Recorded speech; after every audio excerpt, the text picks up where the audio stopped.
आवेदन नहीं निकालने की अनुमति थी, उनका भी रिजल्ट सामने आ गया। अब ऐसे में अभ्यर्थियों का क्या रिएक्शन है और इस पर क्या कार्रवाई की जाएगी आगे? देखिए शुभी, इसमें कोई शक नहीं है कि बीपीएससी ने काफी स्वच्छ तरीके से इम्तिहान लिया था, लेकिन रिजल्ट में इस तरह की गड़बड़ी होगी किसी ने उम्मीद नहीं की थी। और ये गड़बड़ी नहीं है, अब ये घोटाला की श्रेणी में आ रहा है, क्योंकि हमारे पास जो एविडेंस आ रहा है वो कहीं ना कहीं चौंकाने वाला है। सबसे पहले तो 1 to 5 बीएड का रिजल्ट दे दिया गया। रिजल्ट अगर दिया है तो डॉक्यूमेंट्स वेरिफिकेशन के दौरान वो जो अभ्यर्थी है वो पकड़ में नहीं आए। और दूसरा मामला भी पश्चिमी चंपारण से ही जुड़ा हुआ है, जहां उत्तर प्रदेश के चितरंजन कुमार जो 9वीं और 10वीं के सामाजिक विज्ञान में रिजल्ट पाए हैं, यानी वो रिजल्ट लाने में एक तरह से कामयाब हो गए, क्योंकि उन्हें अधिकार नहीं था 2011 और 2019 में जो एसटीईटी पास है वही जो है 9वीं और 10वीं के लिए इस बार शिक्षक बहाली में फॉर्म भर सकता था। ये रूल था, क्योंकि बिहार में उस वक्त डोमिसाइल नीति लागू थी, और जब डोमिसाइल नीति लागू थी तो दूसरे प्रदेश के बच्चे इसमें कैसे फॉर्म भरे।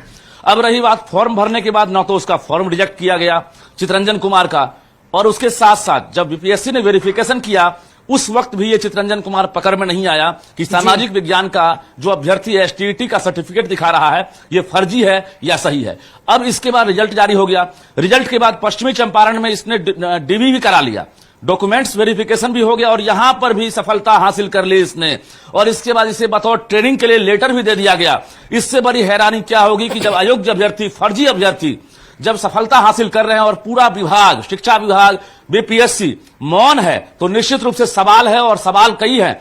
गणित में अगर बात करेंगे, एक साथ सीरियल नंबर से जो है 40 से 45 अभ्यर्थी सफलता हासिल किए हैं, वो भी हम खुलासा करेंगे। इसके साथ साथ सामाजिक विज्ञान में हमने गड़बड़ी का खुलासा किया है। कंप्यूटर साइंस में बिना स्टेट पास और बिना बीटेक डिग्री, बीसीए डिग्री वाले को सफलता मिल गई, ये भी सवाल है। तो कई सवाल हैं, और हम इस सवाल का जवाब बीपीएससी के चेयरमैन से उम्मीद कर रहे हैं, शिक्षा विभाग के एसीएस के पाठक से उम्मीद कर रहे हैं, और जो तथ्य सामने आ रहा है इस तथ्य वाकई रजनीश, जो शिक्षक अभ्यर्थी हैं उनका भविष्य अवधर में ही नजर आ रहा है, क्योंकि उनको जो उम्मीद थी बीपीएससी से, शिक्षा विभाग से, वो उम्मीद पूरी नहीं हुई। लेकिन रजनीश, क्या हम ये समझे कि क्या इसके पीछे भी, जैसे एग्जाम लिया जाता है उस दौरान एक गिरोह सक्रिय हो जाता है जो चीटिंग करवा सके, और इस तरह के गिरोह होते हैं, लेकिन क्या इस गड़बड़ी के पीछे भी कोई गिरोह सक्रिय हो सकता है?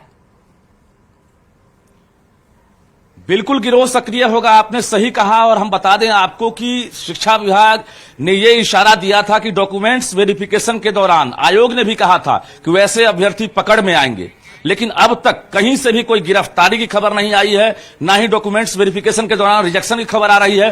तो सवाल तो उठेगा ही, क्योंकि बिहार में मेरिट घोटाला जो है साफ तौर से दिख रहा है, और जो बिहार के जो योग्य अभ्यर्थी हैं, जो मेरिट में एक तरह से जगह बना पाते, उनकी जगह पर जो है एक तरह से हकमारी की गई है। उत्तर प्रदेश या बाकी प्रदेश के जो लड़के हैं जो हाई स्कूल और +2 के लिए योग्य नहीं थे, उनका सिलेक्शन हो गया है। अगर ये टीचर बनते हैं तो निश्चित रूप से सवाल उठेगा, और शिक्षा विभाग इस सवाल का जवाब शायद ना दे तो और भी शक पैदा होगा। जी बहुत बहुत शुक्रिया रजनीश, हमारे साथ जुड़ने के लिए, तमाम बातचीत के लिए। और बड़ा सवाल तो ये है कि शिक्षक बहाली में अब गड़बड़ी पर जवाब कब तक मिलेगा, कब तक इस तरह की गड़बड़ियां होती रहेगी, और जो योग्य शिक्षक अभ्यर्थी हैं उनके भविष्य का आखिर आगे क्या कुछ होगा।